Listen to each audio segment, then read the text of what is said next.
Hi Midnight Phoenixes. Okay, so I'm sorry this video is coming to you a day late, but I'm on quite a tight schedule because of exams and stuff starting next week. Today I'm going to talk about the Galapagos Islands and the impact humans have had on them. So you may well have heard of the island. It's where Darwin went on the HMS Beagle. He came across all these finches, and that's where he got the theory of natural selection from. Maybe I'll do a video on that some other time, but for now we're just focusing on the Galapagos Islands.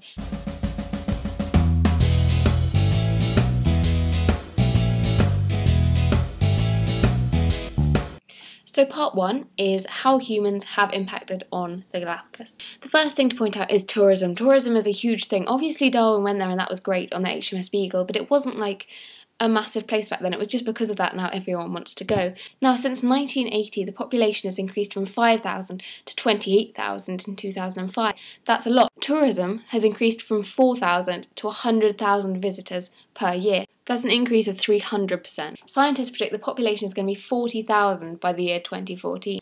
Now the main problem with this is obviously it increases the demand for marine products like fish to eat as food, which in turn increases the amount of pollution and general going around the Galapagos Islands.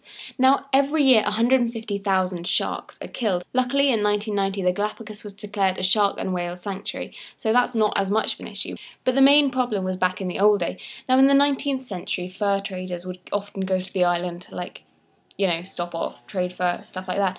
And they hunted whales and seals to extinction. Also they used to take tortoises on their ships for food because tortoises didn't need a lot of looking after, they didn't move around a lot and stuff like that. And they actually took over 200,000 tortoises from the island. Now any of you who know the Galapagos quite well will know there's now only one elephantine tortoise called George left. So this is big impact stuff.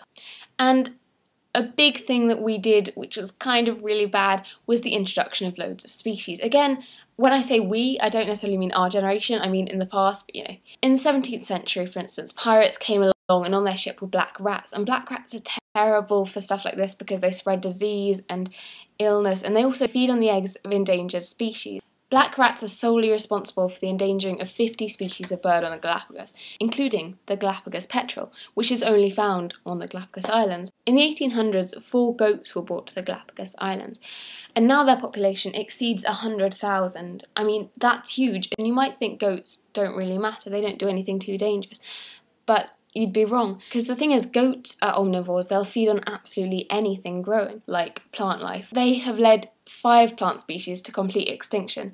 Also, they trample on the soil, which can lead to soil erosion, which is bad, unlikely suspect, but dogs and cats. Dogs and cats were brought along to the island as mascots, basically, for the ships. And now there are loads of dogs everywhere, and they really threaten iguanas, penguins, and tortoises.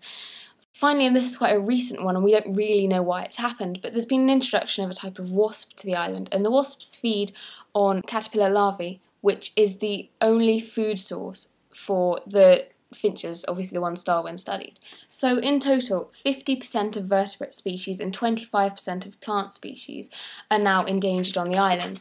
And while there are 800 plant species that we've introduced, there are only 500 native species left. So this is obviously a problem. Now what we're doing is we're trying to reverse the damage as best we can. With the rats, we're airdropping biscuits laced with poison, which basically wipe them out, and scientists hope that's going to be dealt with in 2 years' time. Other than that, goats have been entirely removed from several of the smaller islands. Dogs have been eradicated from the island of Isabella. Finally, species like the elephantine tortoise are currently being reintroduced, and that's looking good. Okay, that's the end of the video as information. I hope you found that minorly interesting. Personally, I have some moral issues with the whole eradication of the animals that we introduced, because even though we introduced them, I kind of feel like it's ethically wrong to then just kill them all, and kind of feels like even if we did introduce them, 2 wrongs don't make a right. That's just my opinion, being a bit of an animal lover. But I'd love to hear what your thoughts are in the comments. Thank you for watching.